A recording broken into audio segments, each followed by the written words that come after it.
This is the 4th annual ECU Anthropology Alumni Lecture Series, and we have on our schedule Mr. Kyle McCandless. And before I introduce Kyle, I want to give you an overview of our lecture series. Our lecture series is designed for former ECU anthropology students to share their expertise and experiences to current anthropology students who are preparing to graduate or who are anticipating to graduate in the next few years.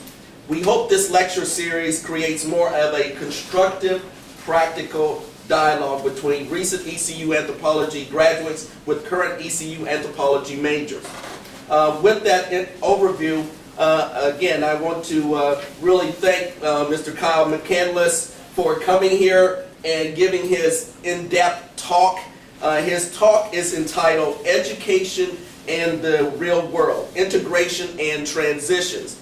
And I understand that Kyle is received his MA in 2012 from our department, so it's not too long ago, just last year. He's currently at Guilford Technical Community College in Jamestown, North Carolina, just outside of Greensboro.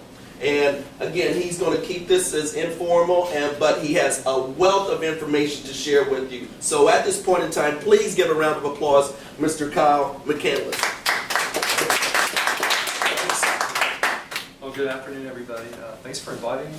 It's really exciting to be back to ECU. It's only been a year, but it feels like a long time. I've seen so many faces since I've been back. I didn't realize that I missed everybody so much, but it's great to be here. And I hope you guys understand how awesome the faculty are in this program, so they're great.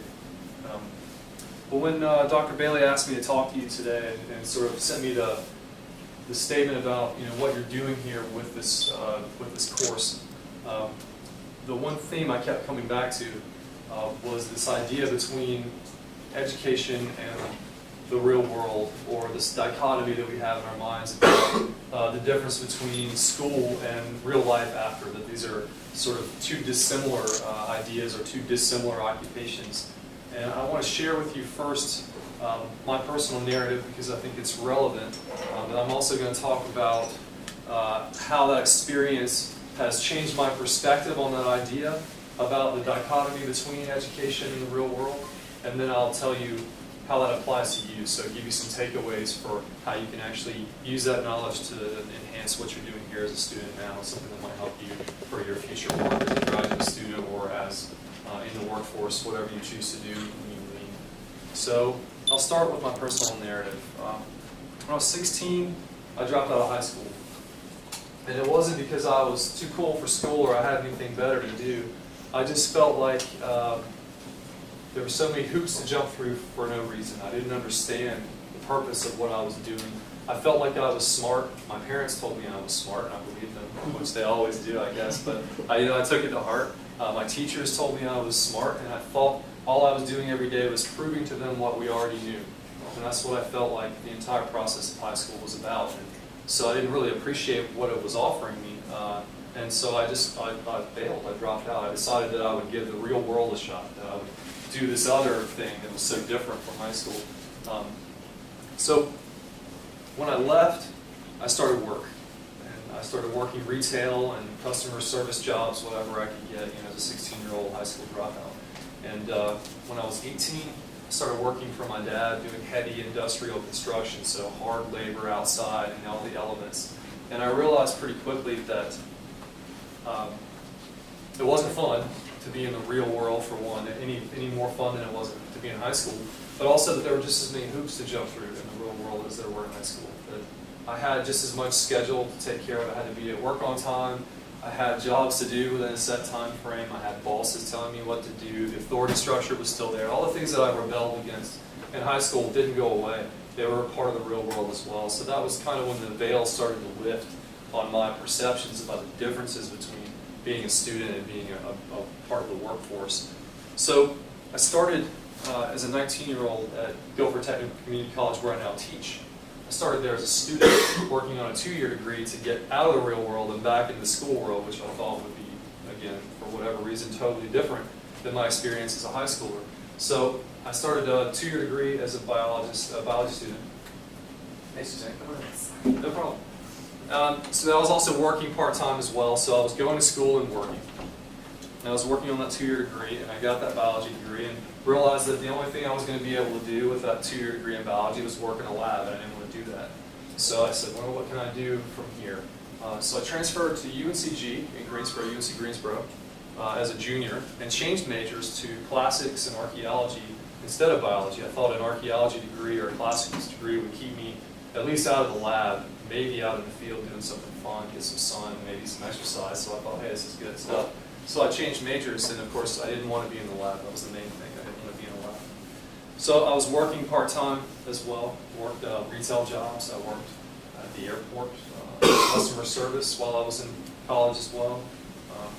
And then when I finished my undergraduate degree in classics and archaeology, I didn't get any work in the discipline. There weren't any jobs or opportunities available to someone with a BA in classical studies, really.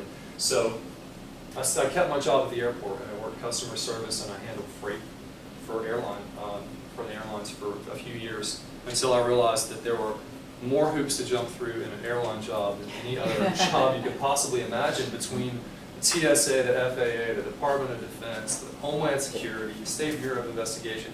You have to do all these tests and jump through all these hoops just to keep your job. And then everything you have to do has to be perfect. Every document has to be perfect and on time and stamped just the right way, or they send it back and you get yelled at. So it was probably the worst job I've ever had, with the most hoops to jump through. So again, my real world experience was definitely teaching me that it was not that different from what I had done in school previously.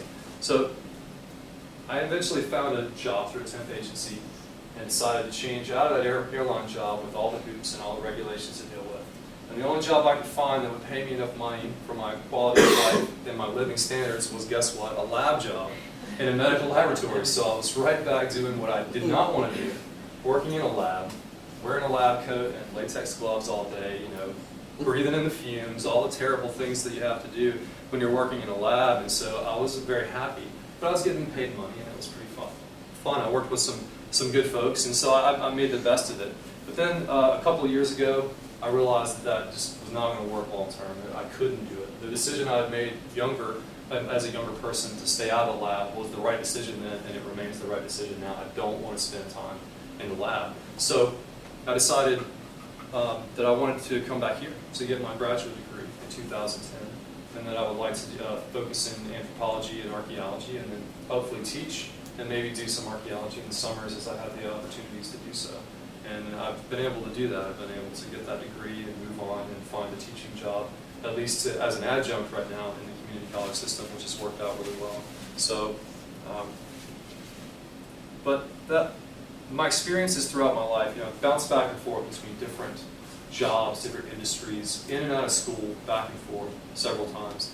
And my experiences have led me to the conclusion that this idea that the real world and education or school are different, that they're sort of dissimilar or completely separate from one another, is false. That the whole idea isn't real.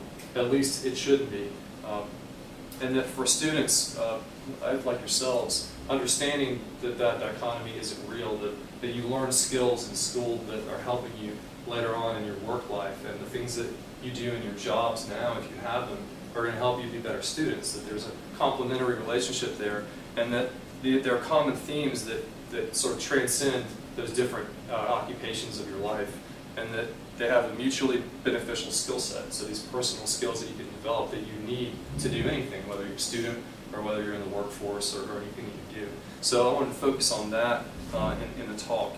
And so what are some of these common themes? Well, I would say, these are normal ideas. Teamwork, self-discipline, organization skills, time management skills, computer literacy, computer and typing skills are really important.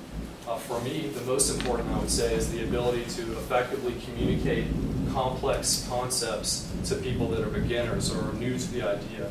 So what I do every day in the classroom is take something that I know a decent amount about, hopefully, a good amount about maybe, and then try to sort of teach that to somebody that has really no frame of reference for anthropological ideas, or especially the method and theories that we use.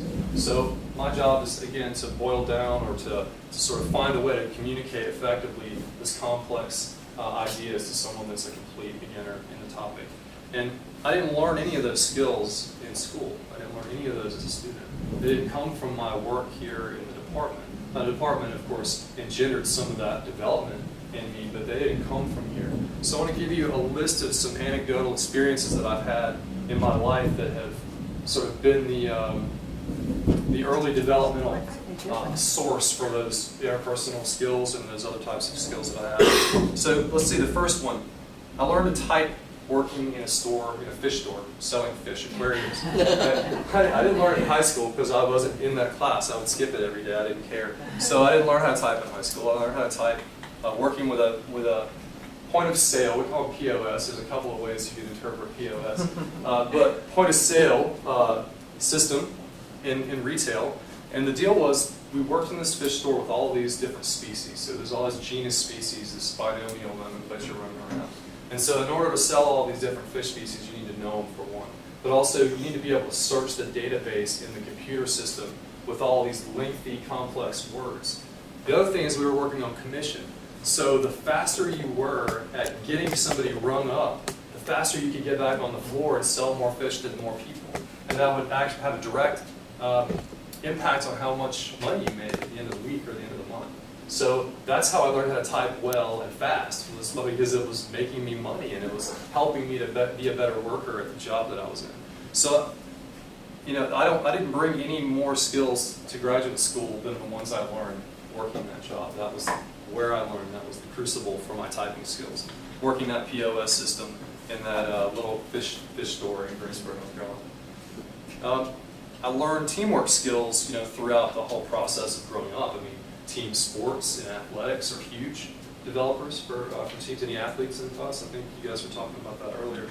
I mean, those teamwork skills that you develop in that type of activity are going to be crucial and helpful for you later on in life. And if you're not in athletics or team building types of activities, you know, get into them. They're great for you. Also, played music in a band for years, and that can be difficult. You always hear about the drama, you know, between bandmates. Is, you know, there's all this artsy stuff going on, and everybody has different vested interests. But when you get together with a group of people and you pack a bunch of stuff in a van and you travel all around the Southeast and play different clubs and different venues, that's a stressful environment. Everyone's tired, they're drunk all the time, and you know, it's hot, and with 5 adults in band equipment in a minivan traveling around in 100-degree weather in the summer. So you have to learn how to, you know, mitigate conflicts and deal with really a lot of other people that you might not be able to live with.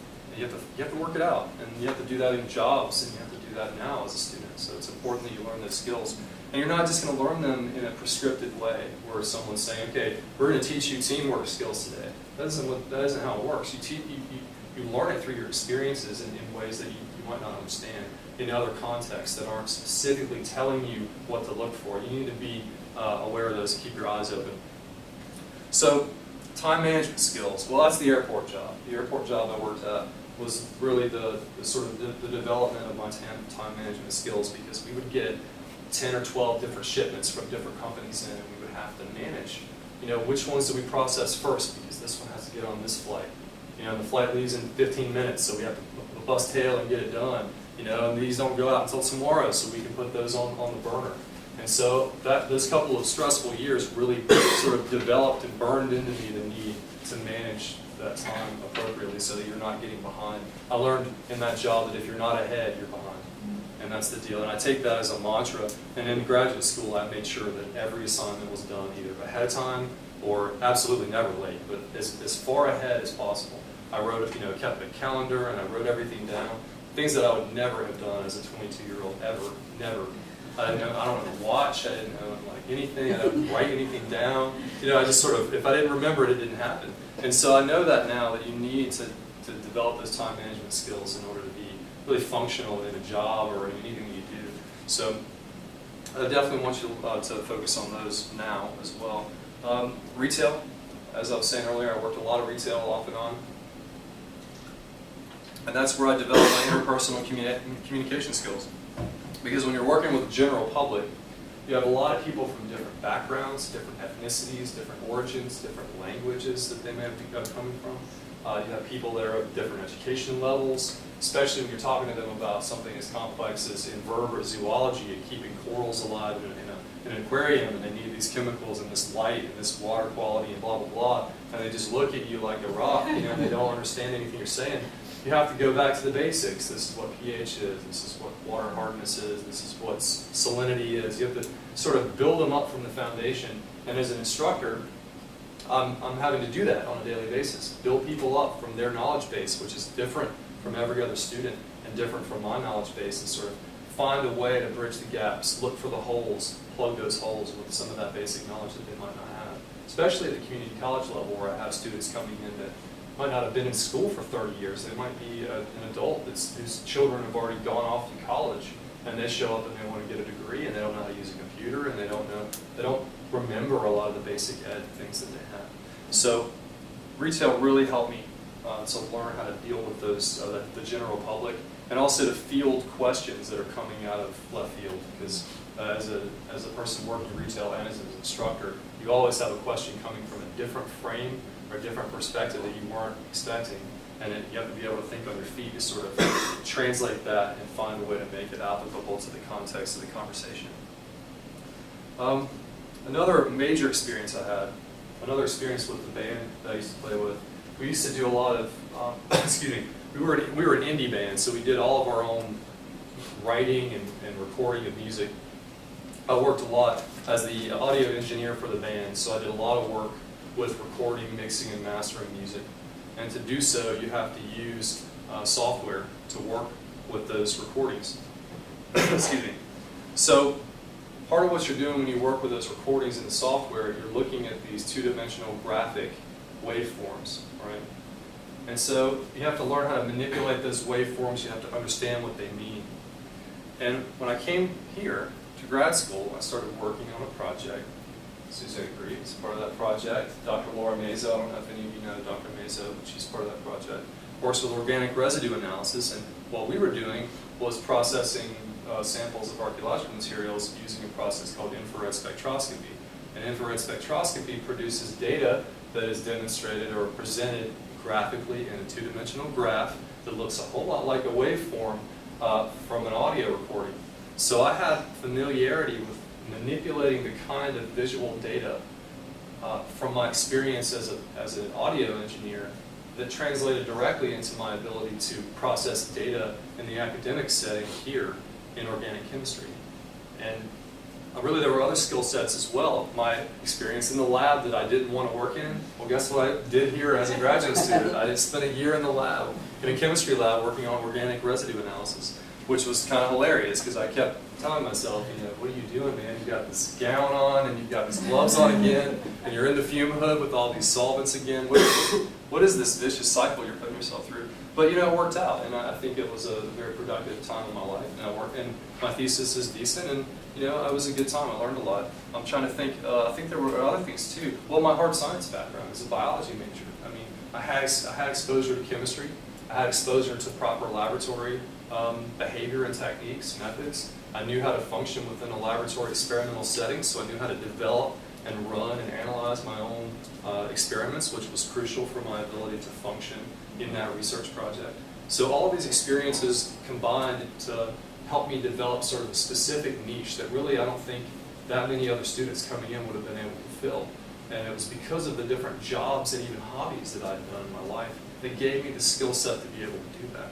So I wasn't taught those skills necessarily in an academic context. Some of it I was, and some of it I wasn't. So you know, these skills that you're developing are not just coming from academics, and they're not just relevant to academia. They're relevant to all kinds of different things that you do in your life. So how many of you, you're all undergrads, right, except for this gentleman right here, grad student, and then of course the faculty that are here. How many of you have jobs now as students? Any of you? Just one? Two? How many of you had jobs before? Okay, well that's good. You know, it is an uncommon that some people haven't had jobs, and I think that that's really, people always tell you, you know, don't take time between high school and college because you'll get out of the habits of education in school and you won't go to college or whatever. But I think some experience with jobs are good. What about student organizations? Any of you part of student organizations on campus? Yeah, a couple of you. Any anthropology student organization?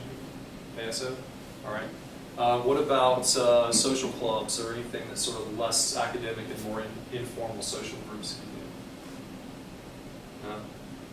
Well, okay, just trying to get a feel for what you guys are already doing. So that's the end of my anecdotal experiences. I want to get a little bit of feedback from where you guys are personally. So what are the takeaways? What does all this mean, or how can it be applied to you in your life? I think it's about awareness. I think that's the most important key word to focus on. So awareness of the two words in my title, integration and transition. Those are the two things I want you to think about. So the first, awareness. So the awareness of the integration of these common themes or these common skill sets, these what I call universal skill sets: teamwork, self-discipline, organization, interpersonal communication skills, computer and typing skills, all those things. Those are sort of a universal skill set that you're going to use doing everything that you do. And really, you had to use them to be effective doing things you've already done, whether you were aware of it or not. So I want you to think about being aware of how those universal skill sets are integrated, and also how your experiences here at your job and as a student are all integrated, how they all help each other, or they work together for you to have personal growth and develop those skills as an individual. So I want you to be aware of how that job that you have, or any job that you might have in your future, is developing certain skills, and put effort into developing those skills. So don't just let it happen to you passively, which is what happened to me. If you're aware of them, you can build them better, you can make them better, you can apply them in ways that you can't do if you're not taking an active role in that development. I want you to pay attention every time you interact with other students and faculty members, co-workers, staff members on campus here. I always made sure to say hello, goodbye, and be very cordial to all of the service staff here, maintenance staff on campus, because they have to work for a living. One day you're going to be working for a living, and if some kid walks by you and doesn't say hey, or gives you an attitude or something, it's going to be important to you. These are people. They work here, but they're not just fixtures at the university. So you want to be aware of your surroundings and those interpersonal relationships with other people that you work with. And every time going into an instructor's office for a meeting, it used to freak me out when I was an undergrad. It used to really put me on edge. And it's kind of like going into your boss's office in a way. So if you can get more comfortable at work going in your boss's office, you're going to be more comfortable going into your instructor's office, and vice versa. So the more you get familiar with and comfortable with that type of interaction, the better you're going to be in the future, regardless of what context it's in. You're going to have people in that authoritative position over you, and you're going to need to feel comfortable working with them. Do your best to join social clubs and student organizations, not just to pad your resume, which is the stereotypical sort of justification for joining them, but because you're going to develop interpersonal communication skills. You're going to develop, in some ways, even time management and organizational skills and discipline skills as well, depending on what you're doing. But I think it's really important to have a social life that's structured in some way. You can always have just random friends, but it's good to have a time and a place to meet with a set group of people to do a certain thing. It's always good to have that. So I think that was something that you guys should try to do if you have the opportunity to do it. Excuse me. If you want to be an educator, how many of you want to teach? There's a couple. Work retail. If you haven't done it, do it, because it's worth your time. I mean, you will learn so many little tricks and tips about how to not come off arrogant or a know-it-all or a smarty pants, not to make the person you're talking to feel stupid or feel that you're condescending to them. I mean, you have to learn those skills. You're not born understanding how to do that. You have to learn it. And retail is a great environment for that. So if you ever have the opportunity to work retail, it will help you to be a better instructor, or at least a better interpersonal communication. All right. Let's see. All right, so that's the awareness of that integration of how those universal skills are going to translate. So you also need to be aware of how understanding that universal skill set will help you transition into the next phase. So because there are differences, they're not perfectly synonymous, work and school, understanding what your job is going to be like, or what your career, your occupation choice is going to be like, you can sort of go back to that skill set and see what's going to be applicable or important in the context of the job or the occupation that you're planning on doing next. And you can focus on developing those particular skills, but also expecting to use those skills. Because sometimes you leave school and you don't know what to expect. in the next job or the next occupation. But what you should expect is that some of those skills are going to be used. Some of them, they're always going to be used. So which ones are going to be more important for my job? When you're going for interviews, ask them questions about the types of job, things you're going to be expected to do. When you're looking at occupations, talk to other people in that type of occupation already and see what's important for them to know. I mean, these are things that you can do if you're aware of this fact that you're going to have this carryover. Then you can take an active role in developing those skills and then translating them into that next job. So understanding which skills within your universal skill set combine into that new discipline. So a couple questions. Are you going to be working with a team or other colleagues on a regular basis in your new job or occupation? Probably yes, I would say. So teamwork skills and communication skills are going to be important, regardless of what you're doing. Will you have to give presentations or speak with the public? A lot of people assume that they won't, but they end up having to. I remember one of the most horrifying things I had to do at this aquarium store job was take children's groups through the store and talk to children about the animals and the fish in the store.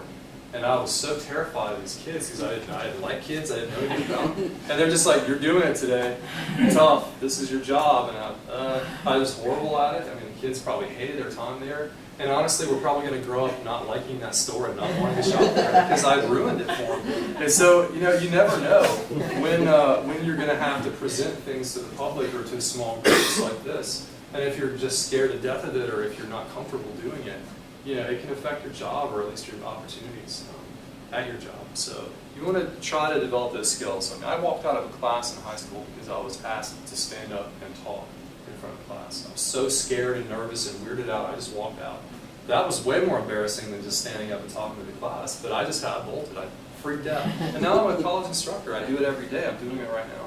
And I'm much more comfortable now. You know, it's still a little bit weird from time to time, but you just get over it. You just step up and do it, and you get used to it, just like everything else. All right. Will you be required to use computer hardware and software on a regular basis? I think now that's a given almost for any job really that you're going to have to do that. I spend most of my time behind a computer grading papers, writing assignments, teaching through my online media, and writing emails and deleting millions of emails from the institution. So that happens on a daily basis. Are you going to be subject to strict time constraints or deadlines in your new jobs or occupations? I would bet you are. Usually you are in some way. I am as an instructor. I have deadlines. I have things I have to grade by certain dates, even if they're self-imposed deadlines. Just for that time management, you're going to have it. So yeah, develop those time management, organization skills. You know, I didn't used to do any organization. I used to write all of my notes in one spiral-bound notebook for all classes and just tear them out as a, you know, just like, it was just a wreck. But now everything's labeled and documented well, and everything's typed up and neat and tidy because that organization helps. Also, procrastination. You know, I used to be a huge procrastinator, but now I do everything ahead of time because procrastination is the dumbest way to be lazy. Being ahead of the game is the smart way to be lazy because you get it done and you're like, cool, I can go do something else. I'm done, whatever. You know, I can do anything I want. When you procrastinate and you get behind the curve, you still have to do all the work or you fail and something terrible happens. You get fired or you get an F or whatever. But also, there's that stress, that weight on your shoulders of, oh my God, I have all this stuff to do. And that's terrible for you. Your work is going to suffer. You suffer, and you know, your personality is going to suffer. You're going to be a grumpy person for at least a couple of days if you got something going on. So staying ahead of the game still can be lazy, but it's just going to be a better, smarter way to be lazy. So think of it that way. Procrastination is a dumb way to be lazy. All right, don't do that. So let's finish it up. Take every opportunity to develop these skills while you're in college now. Taking an active role in developing those skills. Think about this sort of universal skill set that I've talked about when you're in class, when you're interacting with all your other students and faculty, when you're at work. Think about it. Work isn't just something you have to do. It's something that can be the tool to develop these skills. Like I said, retail and customer service, you know, you can develop these skills that are going to be great for you in the future. So it's not just some sort of gauntlet you have to survive to get a paycheck. You can really grow from them as well if you're aware of that. All right? 95% of what I do on a daily basis is not associated with discipline-specific knowledge or skills. Most of what I do has nothing to do with anthropology at all. In fact, I don't think, now that I've built lesson plans for my classes and have gone through them for 2 semesters. I'm not even thinking a whole lot about them anymore. So I think 99% of what I do on a daily basis is not directly associated with my discipline-specific knowledge or skills. So think about that as well. While you're here, you're so focused on, I want to be an anthropologist or whatever. How many of you are anthropology majors? All of you? What other majors do you have in here? International studies, what else? You were anthropology? Health education promotion. All right. So you're focusing so much on that discipline, the specific knowledge and methods and theories and applications within that discipline, that you might sort of be blind to all of the other basic skills and ideas and themes that you're going to have that are going to translate, that anyone in here is going to use. So you want to focus on that. You need to integrate all that together and grow as a person and develop those skills. And then I want to say finally, every hoop that I've ever had to jump through wasn't a hoop. It was an opportunity to develop a certain skill set or some sort of vehicle for personal growth. I just didn't take it as that. I didn't take that opportunity for personal growth. I considered it some sort of something that was put upon me or something that I didn't want to do. So my attitude towards those hoops, so to speak, determined what they were for me. And they weren't anything for me. I didn't make anything out of them. So every hoop, when looking back, every hoop was an opportunity for growth, for personal growth, and to develop skills that I otherwise wouldn't have, and in some ways don't have because I didn't take those opportunities. So please, for your own sake, don't think of your work here as a student as hoops you're jumping through. Don't think of your job as sort of a drudgery that you have to survive. Like I said, consider it an opportunity for personal growth. You got to do it anyway. You might as well get something out of it other than just a paycheck. Thank you, guys.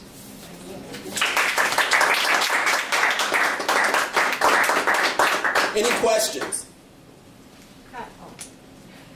Sure, yeah. Throw it at me. You said at the beginning that one of the skill sets is communicating complex concepts to beginners. One of the things that I have trouble communicating to friends or acquaintances or anything, you always say that, in my case, modern and anthropology, and it always goes back to evolution and the evolution of man, the origins in Africa. Right. And then you get laughed at. And Sure. How you seem to be. Well, I mean, I have to deal with that on a daily basis, obviously. I deal with it in the classroom, and actually I get a different attitude in class. I think students are kind of scared to go against what I'm telling them in class. I had a student wait after class one day and come up to me and say, it seems like you really believe this stuff. I said, yeah, I do. I mean, I've dug it out of the ground and held it in my hand. Yeah, I believe it. It's not about belief, actually. Belief is something that you hold to be true without any evidence. All of these things have evidence. This is what social science is about.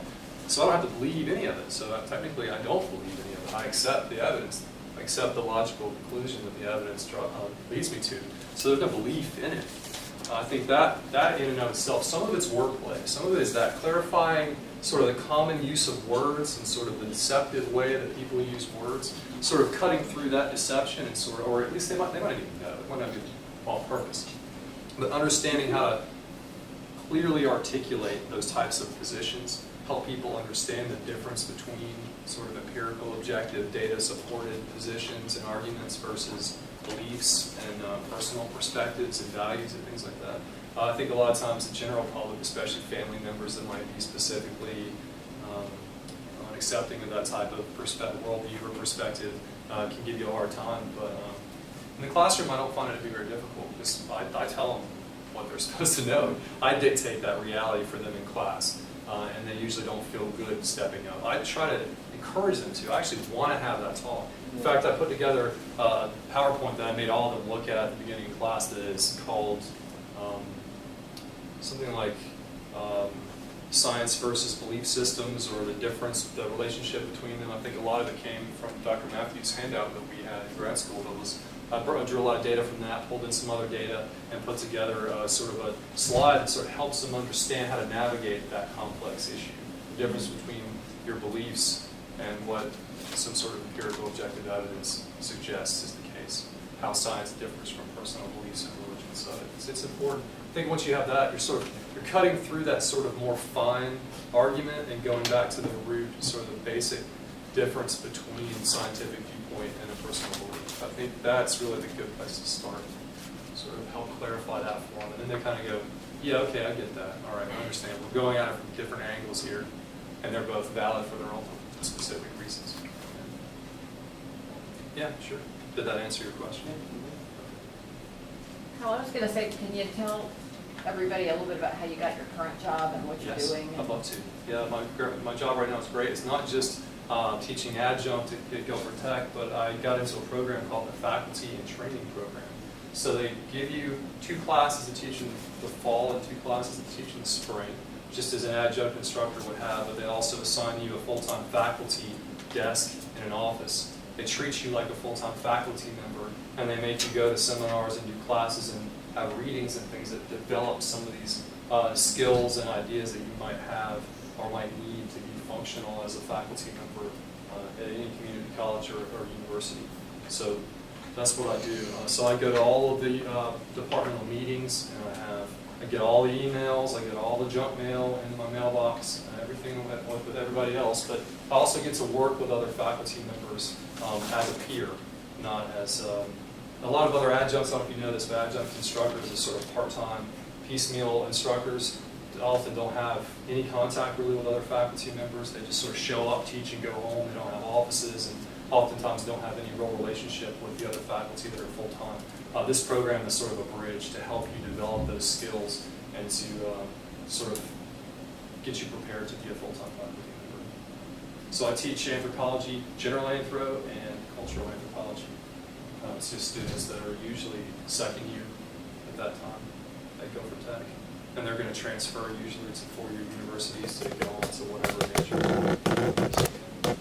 Which is a good point, because even as a grad student, when you specialize in archaeology, there's a reason for taking the courses in other areas, right? Because here you are teaching cultural. Yeah, exactly. Which was my weakest subdiscipline. I had the least amount of exposure to it. I found it to be incredibly interesting, and I had great instructors that helped me develop that knowledge base and that skill set and that sort of set of methods.